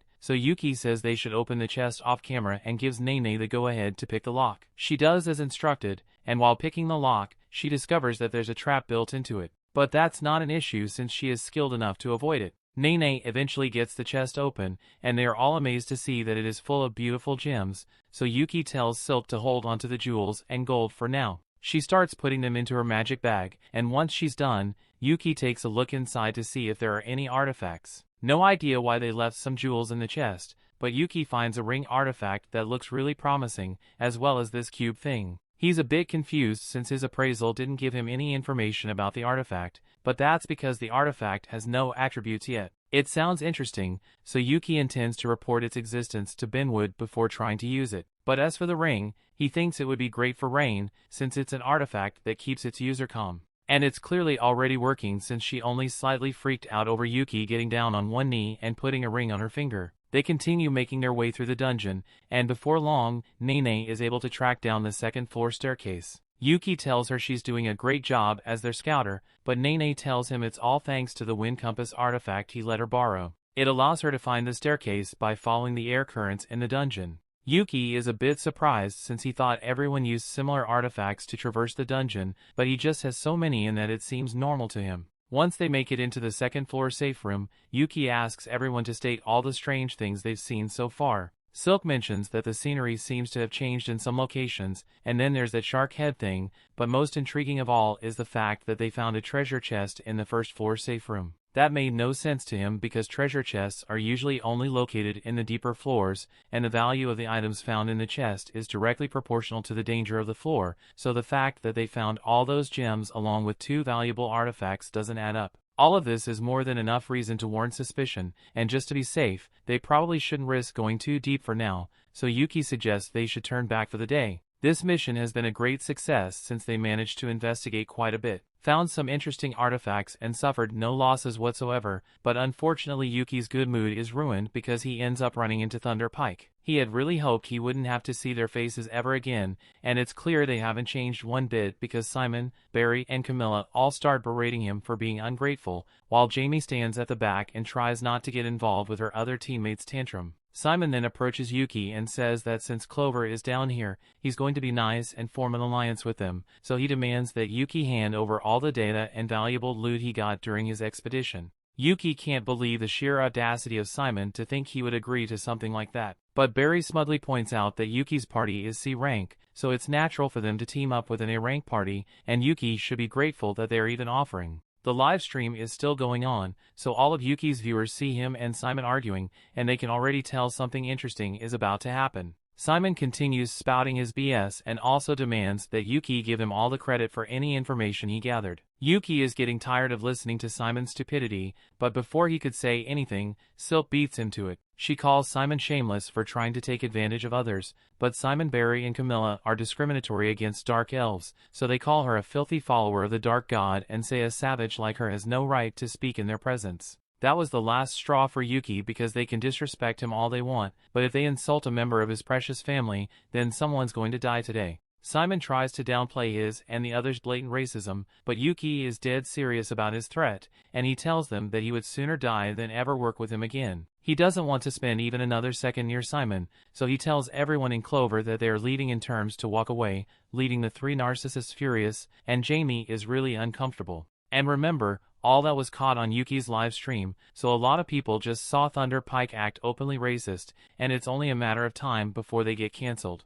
2 days later, Thunder Pike is called into a meeting with Benwood, and he tells them that several complaints have been lodged against Thunder Pike in the past few days. One is from their sponsors, claiming that Thunder Pike is misusing the funds that were allocated to them for the mission. 2 civil rights complaints from the Council of Elves and Wellmelia for being openly racist towards Silk, and 1 from the guild's headquarters. Benwood asks if Simon has anything to say for himself, but unfortunately, common sense was in short supply when Simon was born, so he says he did nothing wrong. If anything, he thinks Clover was in the wrong for allowing their filthy savage elf to speak to him like that, but before he even finishes that sentence, Simon receives a well-deserved punch to the face. Benwood is furious that Simon is so remorseless, but Simon doesn't understand why Benwood is making a big deal out of this single savage elf. Benwood throws a dagger near Simon's face to shut him up, and since Simon is clearly too ignorant to figure out on his own, Benwood breaks it down for him. An A-rank party recognized by the Kingdom of Wellmelia was just seen being openly racist towards a dark elf, and that has sullied the dignity of the kingdom.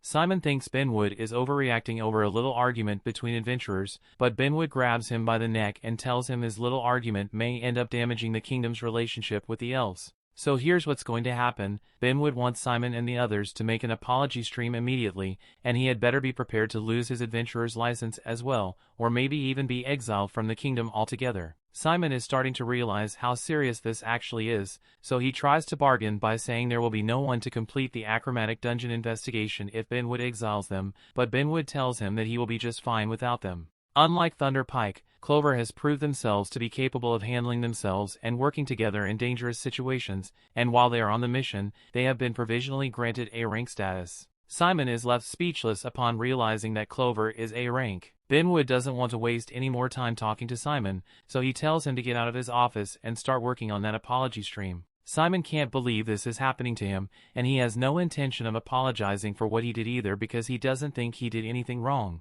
Instead, he blames Yuke because all this happened because of his stream, so he wants to get his revenge. Just then, someone calls out to Simon from around the corner, and he says he has a plan to get Simon back on top while getting revenge on Yuke and Clover, and Simon seems interested in what he has to say. The story continues. We see next day, Marina meets with Yuke because she figured something out about that baby artifact they found. She knows what to do, but she needs Yuke's help to make it work, so she tells him to hold onto it while thinking of her, and as he does this, the black box transforms into a black samurai sword. Yuke is amazed because even he didn't know that was possible, so he asks Marina to explain how it works, but she says it's a secret. A few days later, Benwood meets with Clover as they are about to head into the Achromatic Darkness once again. He reminds them that they don't have to try to accomplish anything since the information they brought back on their first expedition was more than enough. Yuke assures him that they will be careful in there, and if anything goes wrong, he's going to use the scroll of exit to bail out immediately. They begin their live stream and tell all their viewers that they will be going on their second expedition into the Achromatic Darkness today, and their goal is to reach the staircase of the 3rd floor while looking for strange things. The expedition has been going smoothly so far as the group makes it to the 1st floor staircase without much trouble.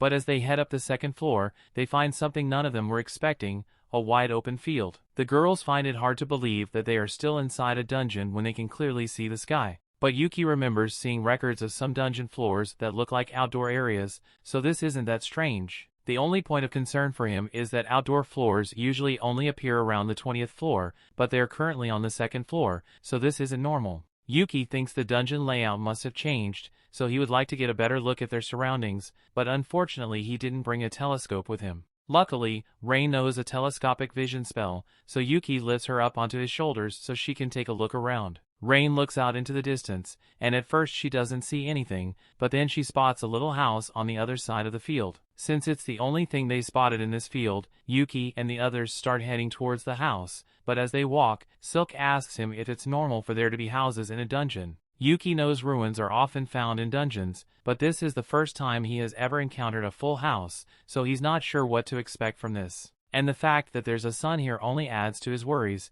because if there's daytime, then that means it will become nighttime at some point, and his gut is telling him they don't want to be out here when night falls. The group soon arrives at the house, and now that they get a closer look, it looks like it's newly built, and that raises the question of who would build a house in a dungeon. Just then, an old woman comes out of the house and she says she's so glad to have visitors, so she invites them all inside to have some tea and pie. Yuke is immediately put on edge because there's no way an old lady could survive in a dungeon all by herself, so he may not know what's going on, but he knows he wants no part in it. Marina asks the old lady who she is and why she's in the dungeon, and the lady says she will explain, but first she invites them all to come inside and rest a little. Yuke knows a trap when he sees one, so he tells her they are not going anywhere near that house, and seeing that Yuke won't fall for her trick, the old lady reveals her true form. The sky suddenly turns dark, and the house begins to expand right before their eyes. The old lady has now become a beautiful young lady, and she's a little disappointed that Yuke didn't step into her house, but she's also impressed that he instinctively knew it was a bad idea. Yuke wasn't sure before, but now he knows exactly what's going on and who he is dealing with. That woman is Lady Persephone, and she is the goddess who reverses life and death. Persephone is even more impressed that Yuke knows about her, but if he knows who she is, then he must know that he stands no chance of winning against her, so she will have him entertain her for the rest of eternity. Yuke is well aware they can't win a fight against Persephone, but he does know of a trick that might get them out of this alive, so he gets down on one knee and says he would like to meet Persephone again when his time on this world comes to an end. That must have been the secret code, because Persephone suddenly no longer intends to capture them, but she tells Yuke she won't forget his promise and places a curse on him. Black letters suddenly appear on Yuki's face and he feels immense pain, but he doesn't have time to worry about that because they all need to get back to the staircase immediately. He casts physical enchantments on all of them so they can run faster, and while they run, he tells the others that the woman back there was Lady Persephone, meaning this place must be the land of death, and no matter what, they can't let the darkness catch up to them. They make it back to the staircase in time, but being in the land of death for so long drain a ton of Yuki's mana, so he can't use any recovery magic. The girls then notice the mark on Yuki's face, so they hand him a mirror, and he recognizes it as the mark of Persephone. Rain would like to help him get rid of it if she isn't strong enough to do so, so Yuke is going to have to go to a temple when they get back to town. But for now, they take a break to eat and discuss what just happened. Yuke tells the others that he has read stories of the time an adventurer named Ramazurka wandered into the Grey Field. That's how he knew about the phrase that got Persephone to let them go, but he's not sure how it worked or what consequences there may be. As the others may have guessed by now, that was a different realm entirely, one where the cycle of life and death repeats endlessly under the rule of Lady Persephone. Yuke has always wondered if an abyss gate really linked worlds together, and it looks like he finally has his answer. He believes the Achromatic Dungeon recreates versions of the worlds it is connected to, but even if that's the case, they are still only on the second floor, so something like that shouldn't be happening here. Yuke thinks about it for a second,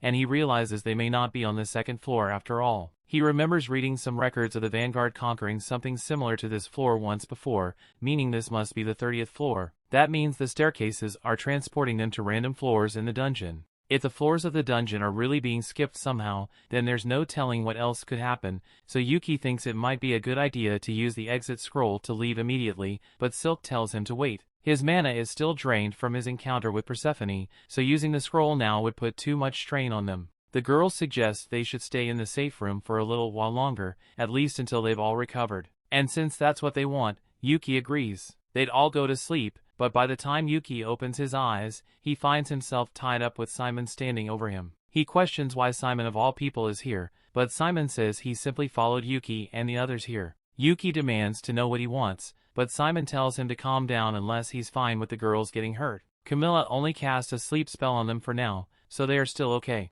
But they received a slave collar from someone who has a major grudge against Yuke, and while Rain is wearing it, she will be forced to obey any commands Simon gives, even if it's to kill her friends. Yuke tells Simon that if he goes through with this, he's going to be branded a criminal, but Simon is already about to get exiled from the kingdom, so he's a loser with nothing left to lose. With that said, Simon says he is willing to let the girls go, but only if Yuke does something for him in exchange. He pulls out a statement and tells Yuke to sign it as proof that he acknowledges everything on it is true. The statement says that all the racist comments about elves were started by Clover, Thunder Pike did nothing wrong, and all that furry hentai on Simon's computer was Yuki's doing. Yuke can't believe what he's reading, and he says he would never sign something like that, but Simon threatens to use the slave collar to force Rain to do something very inappropriate if he doesn't, so Yuke has no choice. Simon then begins beating Yuke up out of anger at everything he has had to endure since Yuke quit the party, but Barry reminds him not to accidentally kill Yuke because he can't sign the document if he's dead.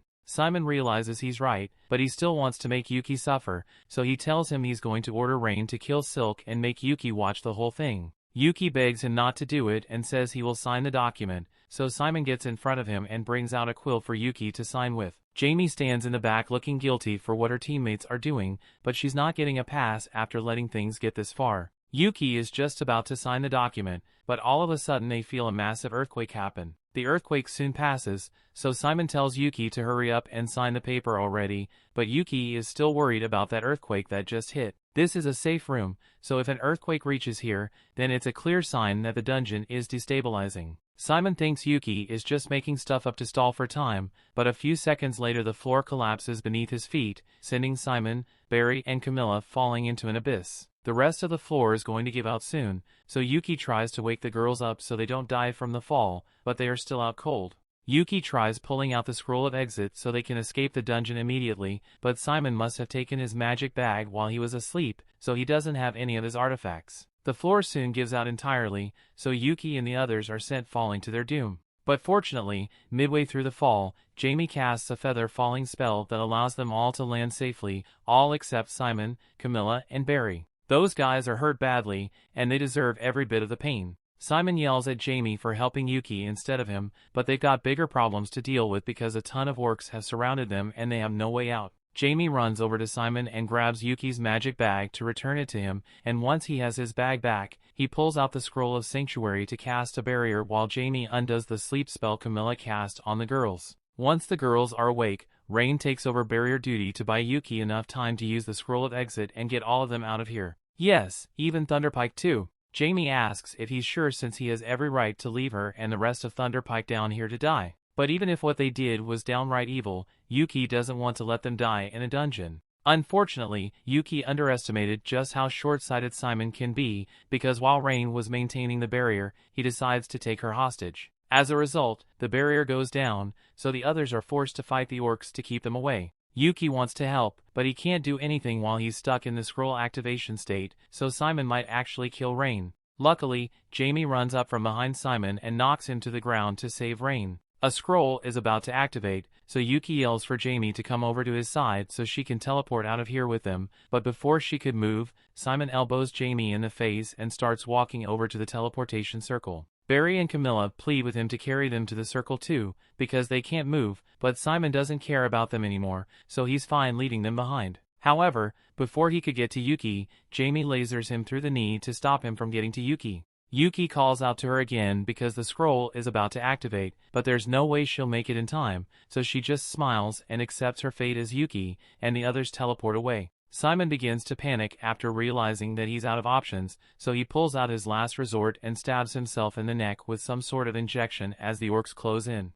The story continues. Even though she's stuck in the dungeon, Jamie has managed to survive for now, but she won't last much longer, so she turns on the stream camera so she can leave a final message. First, she recounts how Yuke was always so nice to her and would even help her get medicine for her brother, but she never paid him back for any of it because she never realized how expensive it was. She only came to understand how hard Yuke worked to help them after he had quit the party, and she feels disgusted with herself for it. She knows Yuke will never forgive her, and she honestly doesn't think she deserves forgiveness for what she did to him. Just then, Jamie hears Simon angrily yell at her name, and she can't let him find her, so she sends out a recording of all of Thunder Pike's crimes and apologizes to Yuke for everything she did. Yuke and the others just finished watching the stream, and it definitely sounded like Jamie has already accepted her fate. Yuke feels terrible for leaving Jamie to die in that dungeon, but Rain assures him that it wasn't his fault. It's hard to imagine that Jamie could have survived long down there by herself, but Benwood tells them that the guild actually received a distress signal from the dungeon recently. The message is full of static, but they clearly recognize Jamie's voice, so she must still be alive down there. However, the guild officials are still debating whether it is worth sending a rescue team down to save her, because the Achromatic dungeon is extremely dangerous. Yuke immediately gets up and says he will volunteer for the rescue mission because he can't leave a friend to die down there. He also asked Benwood to help him find another scroll of exit, and says he's willing to pay for it no matter how much it costs. Benwood agrees to help him look, but he tells Yuke that it still hasn't been decided whether the rescue mission will be allowed. As Benwood walks off, Yuke tells the girls that he will go on the rescue mission alone so he doesn't put them in danger, but the girls refuse to allow it because they know Yuke is going to end up doing something reckless if he goes alone. Besides, if it weren't for Jamie, they all might have died in the dungeon, and after they put that slave collar on Rain, she would have been doomed to a life of servitude without Jamie's help. Speaking of the slave collar, Yuke asks Rain to come over to him for a second, and when she does, he starts casting a spell with the curse mark he received, and he is able to disable the slave collar. Rain is amazed because slave collars are nearly impossible to remove once they are on. She asks Yuke what spell he just used, so Yuke tells her it's probably dark magic. He isn't sure exactly why he knows it, but it seems like new skills and spells are being forced into him by the mark of Persephone. This probably makes him a disciple of the No-Life King now, so Yuke jokingly asks them to keep it a secret from the church, but they are honestly worried about him. Yuke tells them there's no need to worry for now, since it seems like Persephone just took a liking to him for some reason, so the mark shouldn't be a problem for now. Just then, someone starts banging on their front door and they hear the voice of Bezio yelling for them to get out here. Yuke heads outside to deal with him, and Bezio arrogantly yells at him for taking so long to open the door. He then tries to punch Yuke, but Yuke just kicks him in the nuts. Bezio's guards attempt to draw their swords after seeing their master get nut-tapped, but they are immediately knocked out by Nene and Marina. Yuke then tells Bezio that if he was hoping that Simon succeeded in blackmailing them, then he's sorely mistaken, and after the injuries Simon sustained, he most likely already died in the dungeon. Bezio starts to panic a little, but he is still certain that Simon would have at least succeeded in putting the slave collar on Rain, so he pulls out a slave-controlled gem and orders Rain to come out here. Rain slowly exits the house, so Bezio believes the slave collar must have worked, but then she whacks him over the head with a steel rod. She's about to double-tap him to make sure he stays down, but Yuke stops her because killing him in broad daylight would get them in trouble with the law. Rain agrees to stop since Yuke asked her, but she's not letting Bezio leave here without a fitting punishment, so she holds up the slave collar and sticks it around his neck. She then picks up the control gem and tells him that if he ever shows his face anywhere near them again, she'll make him die an excruciatingly painful death. Bezio begs Rain to understand that he just wants her to like him, but Rain tells him she belongs to Yuke, so she'd never like someone like him. Bezio can't believe what he just heard, and Yuke is getting sick of Bezio's obsession with Rain, so he walks up to him and uses dark magic to cast a spell on him. Now, if he even attempts to get close to Rain, his blood will boil and his balls will explode. That should be enough keeping him away for good, so Yuke then hands Bezio over to the police so he can face justice for his crimes. And in the meantime, they get their gear ready for the rescue mission. They got all the weapons and medicine they could possibly need, but they can't begin the mission until they've gotten another scroll of exit. They are pretty rare, so even with Benwood helping them look for one, there's no guarantee that they'll be able to get it in time. Just then, someone starts pounding on their front door, so Yuke goes to see who it is and meets Lucent, the leader of the A-rank party, Scordia. He heard that Yuke needed a scroll of exit, and he just so happened to have one on hand, so he's here to give it to him. But before he does, he asks Yuke why he is heading into the Achromatic dungeon again. Yuke tells him he's going to rescue a friend in danger, and that's all Lucen needed to hear, so he hands the scroll over to Yuke and wishes him luck. With this, Yuke and the others head down to the entrance of the Achromatic dungeon, but Benwood and Mommer meet him there and tell him that the board has decided that it is too dangerous to send a rescue team to save Jamie. With that said, Benwood has no intention of stopping them from going in, but he will be forced to sanction them when they return, and Yuke is fine with that, since Jamie's life is on the line here. Benwood asks Yuke if he even knows where to look for Jamie down there, and while Yuke isn't exactly certain, he is sure everything will work out. From what he has learned about the Achromatic dungeon, it is a dungeon that leads you to entirely different worlds, and he is fairly certain that the world you end up in is determined by the adventurer's subconscious thought. That's why when Benwood and Mommer went into the dungeon believing it was the most dangerous dungeon ever, that's exactly what they got. But when Yuke and his party entered with the goal of searching for abnormalities, they encounter the most abnormal place possible. Following that logic, if they go into the dungeon with the goal of finding Jamie, then the dungeon should take them straight to wherever Jamie is. The group heads into the dungeon and rush forward to take down the monsters on the first floor as quickly as possible. And now that they've cleared the first floor, they head down the staircase in hopes that it will skip them to the floor Jamie is stuck on. And it looks like it worked because they end up on a new floor, so Jamie must be around here somewhere.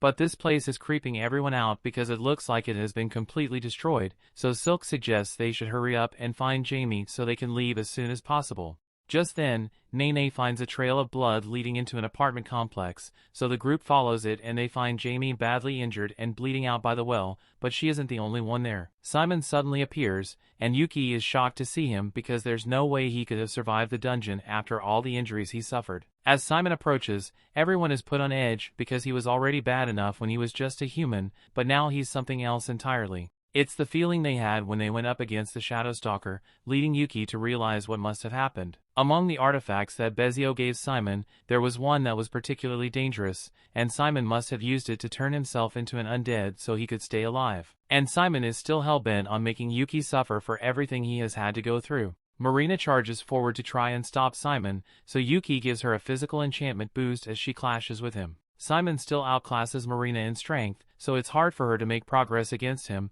but she is still quick enough to get one hit in and slashes his arm off before retreating. A missing arm would normally be game over for Simon, but now that he's undead, he easily regenerates his arm like nothing ever happened. Simon proudly tells them that he has become immortal, so no matter what they try, they will never be able to kill him, and Simon's not going to stop until he has killed Yuke. He launches an energy blast at the group, so Yuke pulls out a light shield scroll to protect everyone. Yuke may have hated Simon, but he never wanted to kill him. However, that thing is no longer human, so he is left with no choice but to strike Simon down so he can rescue Jamie. Simon charges at Yuke, but Yuke sidesteps him and casts a trap spell. Marina and Nene then run in to strike while Silk and Rain both cast spells to slow Simon down, but doesn't work. Simon is able to break free instantly, so Yuke charges back in and begins slashing away at him. But no matter how much Yuke injures Simon, Simon just regenerates from the damage, so he tells Yuke that he is wasting his time. With this immortal body,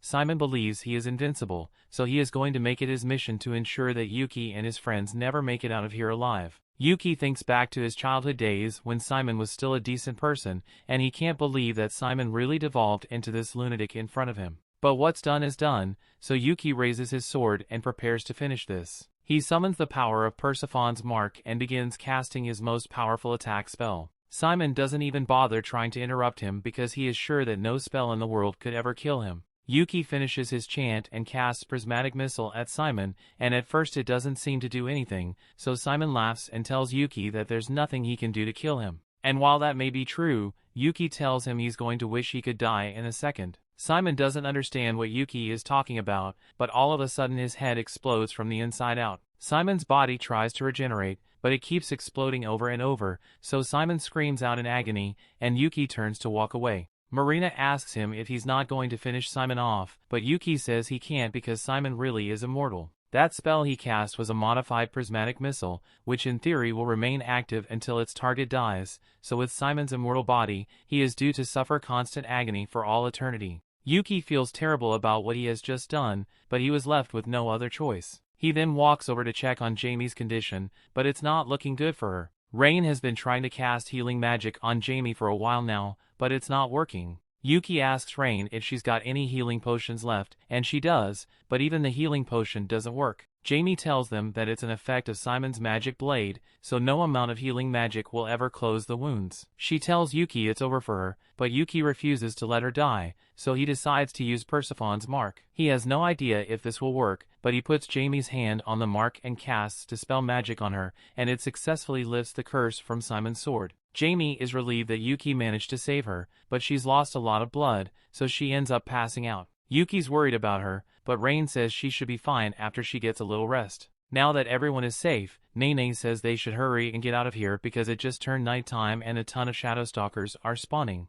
The Shadowstalkers spot Simon on the floor in pain, and they decide to add to his suffering by ripping him to shreds over and over. Yuke still feels guilty for causing Simon's eternal suffering, but there's nothing that can be done for him now, so Yuke pulls out the scroll of exit and says goodbye to the man who was once his friend. After returning, Yuke and Jamie are summoned by Benwood, and Benwood says that as the guildmaster, he is obligated to punish Clover for their actions. Yuke already expected this since they did go into a dungeon that was meant to be sealed, but the only punishment Benwood is giving Clover is a 1-month suspension. Yuke is surprised that that's all, but then Benwood turns to Jamie, and as a former member of Thunder Pike, he is required to punish her as well for her role in the party's crimes, but all she's getting is 1 year's suspension. Jamie asked if he's sure she should get off so lightly because Thunder Pike did a lot of awful stuff, and she was an accomplice to most of it, so she was sure that she would be exiled. But while that may be true, Mommer says Jamie earned some leniency by providing evidence of Thunder Pike's crimes, and she never directly participated in any of their illegal activities,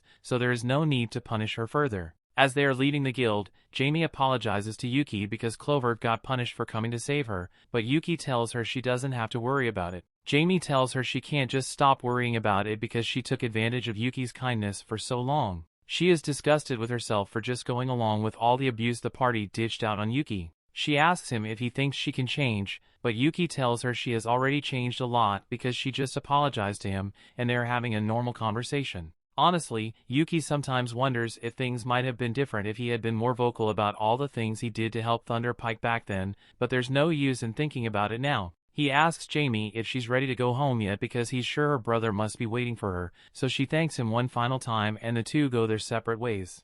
The story continues. We see Yuke later meets with Mommer to tell her that he wants to invite Nene to become a permanent member of Clover. Mommer is happy to hear that, but she asks Yuke if he's sure Nene will be able to handle herself in Clover. Yuke tells Mommer that Nene has actually been doing so well that he forgot she was here on a temporary basis, and if Yuke is so certain that Mommer says she'll get the paperwork started right away. Yuke mentions that they should probably wait until he can get a response from Nene, since he still doesn't know if she'll accept his offer, but Mommer tells him there's no way Nene would reject it. However, if he wants to ask her himself, he can because Nene has been eavesdropping on the whole conversation. She tries to explain that she just came to deliver a message to Yuke, but Mommer still scolds her for spying on them and for getting caught so easily too. Since she's here anyway, Yuke asks her if she would like to become a permanent member of Clover, and Nene eagerly accepts. Mommer is happy for Nene, so she hugs her and tells her to do her best with Yuke and his companions from now on. As they leave Mommer's office,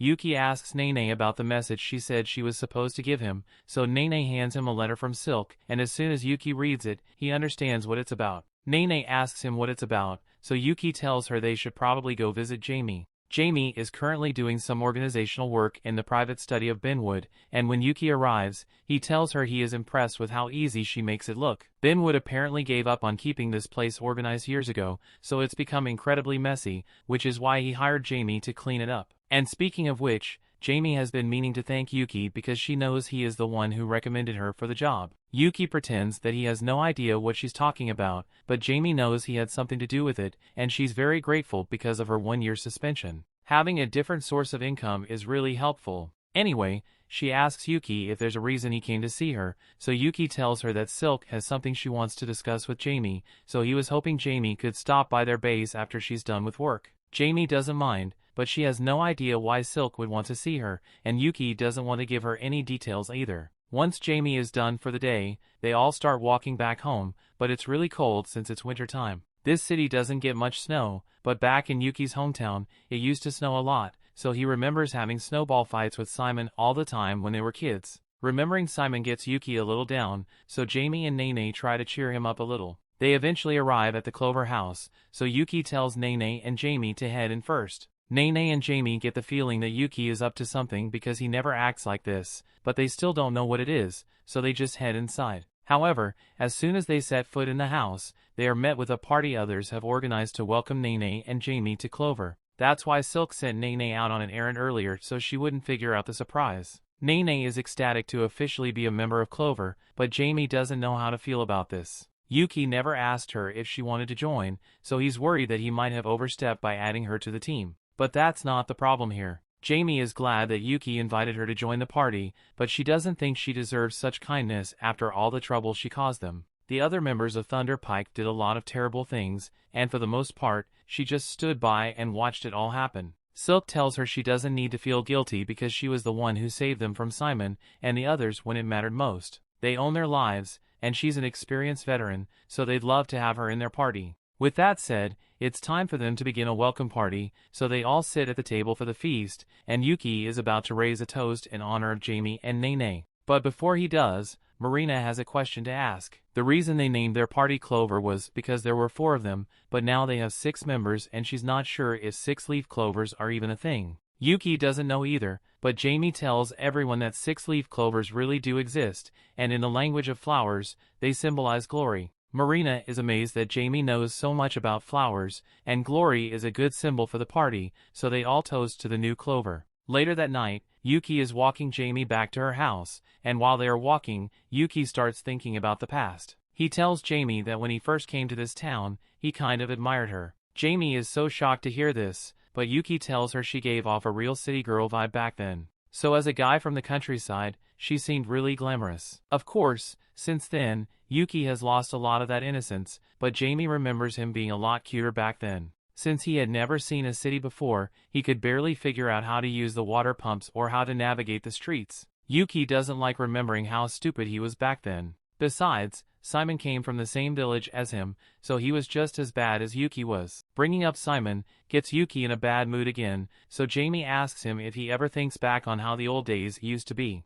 Yuke honestly has a lot of fond memories with Thunder Pike, but he can never experience those days again because Thunder Pike doesn't even exist anymore, and Yuke kind of blames himself for how things turned out. Jamie tells him it's not his fault that things ended up this way, the rest of them just gradually became blind to all the things Yuke did to support the party. And honestly, even if Yuke had tried to explain everything he did for the party, none of them would have listened to him. Thunder Pike was always doomed to fail, so once again Jamie assures Yuke that all the fault lies on Thunder Pike, but she hopes he will give her a chance to start over, and once her suspension is over, she swears that she will work hard for the team and make sure she doesn't make the same mistake again. After getting Jamie home, Yuke returns to the house, but the only one there is Rain. He asks her where everyone else went, so she tells him that Silk and Marina went to help Nene move her stuff out of Mommer's house. Yuke thinks that's strange since they could have just waited until tomorrow morning, but Nene said she wanted to get it done as soon as possible. They played rock paper scissors to decide who had to do all the cleaning, and Rain ended up losing, so she had to stay behind. In that case, Yuke offers to help her out, so he rolls up his sleeves and starts drying the plates that Rain washes. After a few minutes of this, Rain jokes that the two of them look like a married couple. Yuke is so shocked by what she said that he nearly drops the plate he was holding, but then Rain starts pouting because he didn't need to react like that. She asks him if he would want her to be his wife, and without hesitation, Yuke answers that he'd love that. He then grabs Rain's hand, but then he stops because he doesn't know what to do next. So Rain takes matters into her own hands and kisses Yuke, saying this is how she feels about him. But before Yuke could respond to her, the others return home and ask for his help carrying Nene's stuff, so he rushes out of the kitchen. A few weeks later, Clover's suspension is finally over, so Yuke heads into the guild to talk to Mommer. Mommer asks him if he's here to pick out a quest, but he says he actually just came to say hello today. However, the look on Mommer's face tells him she has an interesting quest for him, so Mommer leans in to give him the details. This information hasn't been made public yet, but a new dungeon has been found along the bank of Lake Rang, and it has been over 10 years since a new dungeon was found, so this is some major news. Mommer suggests that Clover could use it for their comeback stream because exploring a new dungeon would certainly create a lot of buzz. Yuke really likes the idea of exploring a new dungeon, but for Clover to be given such an opportunity right after their suspension, and it almost seems too good to be true. Mommer explains that because Yuke and the others did such a good job investigating the Achromatic Darkness, the Royal Academy thought it would be a good idea to have him investigate this new dungeon as well. and the request is coming directly from the kingdom, so the payout will be great. Yuke is honored to receive a request like this, but this is too big for him to give an answer on his own, so he says he will respond once he has had a chance to talk to his teammates. A little while later, Yuke returns home and finds Marina polishing her gear on the table. She takes one look at Yuke and she can immediately tell that he found an interesting quest. Yuke confirms it and asks Marina where everyone else is so he can talk to them about it. Marina tells him that Rain is in the bath right now and Silk is in her room. But Nene is currently out shopping, so it'll be a while before everyone can get together to discuss this. Yuke decides to wait till dinner time so he can tell everyone, so Marina says she's going to head to the guild for a little bit because Jamie said she has something cool to give her, but she says she'll be back in time for dinner. Just then, Rain gets out of the bathroom and greets Yuke, but her hair is still wet, so she sits down and asks Yuke to dry it for her. Yuke has no objection, so he starts drying her hair, and while he's doing that, Rain asks him if he found a new quest because she can tell that he looks happier than usual. Yuke doesn't understand how the girls can tell just by looking at his face, but he confirms that he did find a new quest. But before they talk about that, Rain is going to need to learn how to dry her hair by herself. Rain says she can do it on her own, but she just wanted Yuke to do it for her this time. Once Yuke is done drying her hair, she tells him she's going to go take a nap, and Yuke reminds her to stay warm so she doesn't catch a cold. But then Rain invites him to come help her stay warm in bed if he's so concerned. Yuke freezes up after hearing this, but Rain was just teasing him to see his reaction. After Rain leaves, Silk shows up and she has prepared 2 cups of hot cocoa since it's so cold out. They sit down together to drink the cocoa, and from the look on Yuki's face, Silk guesses he must have found a good quest for them to take. Yuke still has no idea how everyone keeps figuring it out, but he decides to tell Silk about it so he can get her opinion. He tells her a new dungeon has been found and they were asked to investigate it. Silk thinks that won a great opportunity to Clover, but she tells Yuke that he needs to be the one to make the decision because he's the leader of the party. Besides her how excited he looks, Silk already knows he wants to accept the quest. Yuke admits that he is really excited about it, so he says he will head back to the guild to get the details for the quest, and while he's gone, he needs Silk to check to make sure they have enough supplies for a dungeon assault. Silk agrees to help, but she also asks Yuke to go talk with Jamie while he's at the guild. Yuke doesn't mind, but even if they accept the quest, they won't be able to take Jamie because she's still suspended. But that's not what Silk was talking about. She was planning a party for tonight to celebrate the end of Clover's suspension, so she wanted Yuke to tell Jamie that she and her brother are invited. Also, she asked him to pamper her too sometimes because she'll get jealous if Rain is the only one he gives special treatment. Yuke freezes up again, but then Silk tells him she's just joking and hurries him along so he can go to the guild. That brings the episode to an end. Thanks for watching. Want next part? Subscribe the channel and turn on notification bell.